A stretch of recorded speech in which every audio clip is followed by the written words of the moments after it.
Welcome to Shorty Supercoach and welcome to part two of the worst selections I've ever made in Supercoach. And you know you're rolling with a pretty quality YouTube channel on the game when you need a two-part series to cover off on your absolute howlers over the journey. But nonetheless, here we are, and I wanted to focus around probably the worst, if not second worst, decision I've ever made. Last time we spoke about Christian Salem and reeled off 4 or 5 other guys and just touched on them. Well, today it's Josh Caddy.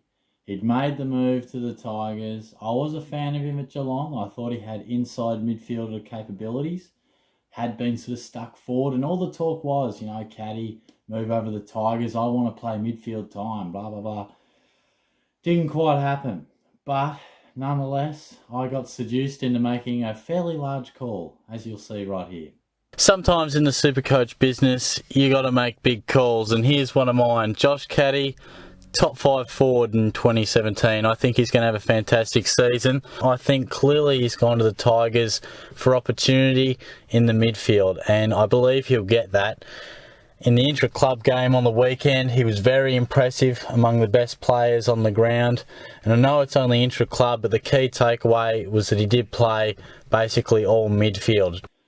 Top 5 forward. Well, I didn't quite go back and check exactly where he fell in those standings, but it was nowhere near that, and it wouldn't have been anywhere near the top 10 because he came out and averaged 89 point, no, sorry, it was even bloody worse than that.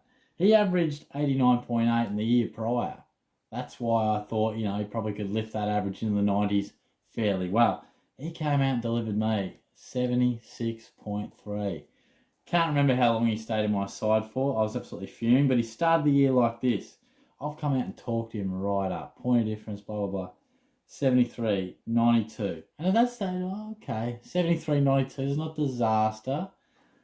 35, 69, 69, 67. Now, at that point, I'm pretty confident I would have turfed him. And look, just an absolute shocker. One of the worst. I even remember looking at one of his pracky games. He had like sort of 3 clearances from like 60% game time. And I thought, okay, so he's getting around the ball. He's going okay. But yeah, look, shocking, just shocking. It was so painful, when you just every stoppage, every centre bounce, you're thinking, is he in there? No. And it kills you when you think a guy's going to make a positional change. And, the talk was, and then it doesn't happen. And look, I could be sitting on a couple. To be fair, right now, I'm hoping Cam Rayner does that. I'm hoping Callum Mills does that. It's a tough game. I mean, if it comes off and they do get around the midfield a bit more, we've seen a lot of success stories come from that. But Josh Caddy was not one of them. So, absolutely brutal. That was back in 2017. So, yeah, shocking. But I wanted to touch off on, I've actually got a few mid prices, and it looks, I've got them all down for 2016. So, yeah, I can only presume my research was right. And 2016, that would have been a tough year for me if I bombed out on all these guys. But Matthew Lundberger in the ruck, I think I had him R2 supporting, and he was 310,000 and was starting to get his body right. And I thought, look, if this guy can get his body right, I'm pretty confident he's a talented enough guy, been around the traps long enough to just give me solid numbers while I find a way to sort of stepstone my way to somebody else. Now, didn't quite go to plan. 57, 52, 59, and then he was out of my side. So he actually went down $6,000. So I had him in my side with the intention, the hope that maybe he could just deliver solid numbers, because he was the Bombers' number 1 guy, but he could just hardly touch the footy. He just couldn't get his hands on the pill. And yeah, he was struggling. He actually played quite a few games, but I was hoping he might work his way up to 400,000 or something. He actually went backwards, and I was like, oh my God, this guy's got to go. So that one hurt. And here's a name, an absolute throwback. He's no longer in the system, but Jesse Lonergan. I had him priced at 345k at Gold Coast, and I remember I had him in the back line. I was bullish on him. I thought, yep, I know something that no one else does. I've seen him play, little known sort of player, but he'll get the opportunity. Not quite. Came out round 196. I'm thinking, nice. And then 67, 75, 60, 64 out of my side. So that went pear-shaped real quickly. And you look back and you go, Jesse Lonergan, Jesus, man, what were you thinking? I remember he was drafted as a big-bodied type. And I just liked him from early on. And I just thought it was a matter of opportunity and getting his body right. Maybe it was a little more than that. Maybe he just wasn't that much chop. And finally, also in 2016, and this one, it probably hurts more than the others because you pay a bit more money and you put a bit more of you put a bit more out there, He's averaged 89.1 in 2015, and I thought Sam Gray was going to be a great selection. The talk was that the Port Adelaide coaching staff really liked what he did around the footy, stoppage-wise. He added something different to that midfield group. And I thought, okay, fantastic, playing midfield. This is the sort of guy that, all he's got to do is maybe add 5 or 6 points and we can tick that off as a pass. And round one, I thought, cool, fantastic. He had 37 touches against the Saints.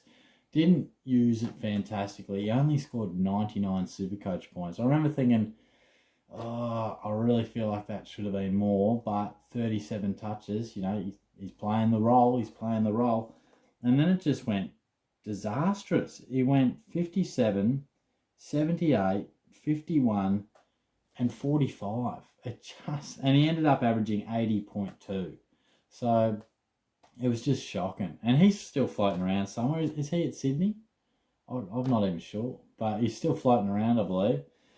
It had some fantastic footy at Port, but 2016 wasn't exactly one of those. And what killed me, he played some good games, but he sort of ended up going back to more of a forward role. And I've still got no idea why. That 37 touches, he didn't use the ball well, as reflected, and maybe that was it. Maybe he just wasn't a polished enough kick to be delivering inside 50. And in the end, he just burnt me hard. So yeah, there's a few interesting ones through the years. There's been some names that you look back on and you scratch your head, but at the time you're sort of convinced. And I bet you $100 there's someone in my team at the moment that I end up talking about in this fashion in a few years' time. But now we try our best. We do our research and see how we go. But if you've had any absolute shocker moments, whether it be a trade, a starting selection, let me know.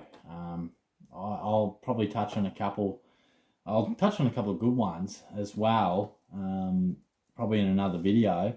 I do remember way back in the day, it must have been when Lance Franklin, I reckon it was when he won the Coleman, and I want to say Scott Lucas or somebody went down early, something like that, and I had the choice between Matty Lloyd and Lance Franklin. Sort of Lloyd had been doing it for years, and Franklin sort of up and coming type, looked the goods, wasn't, he was at the time he could have been viewed as like a sort of risky roller coaster ride. Ended up having like career best season. I remember just every Monday morning my mates giving me shit, rocking up to school. And Lloyd actually had a form slump. He ended up finding some form after about 4 weeks, but it was 4 weeks where Franklin was kicking like 4s and 7s and a 5. One of the best seasons of all time in the modern era. And I've gone with Matty Lloyd, who all of a sudden they're talking about whether he should retire, and I'm thinking, oh, Jesus. So, that's just a trade one off the top of my head where it just goes pear-shaped. So, let me know if any sort of those moments come to your mind over the journey. I'd love to hear them. So, I'll be back again soon. Thanks.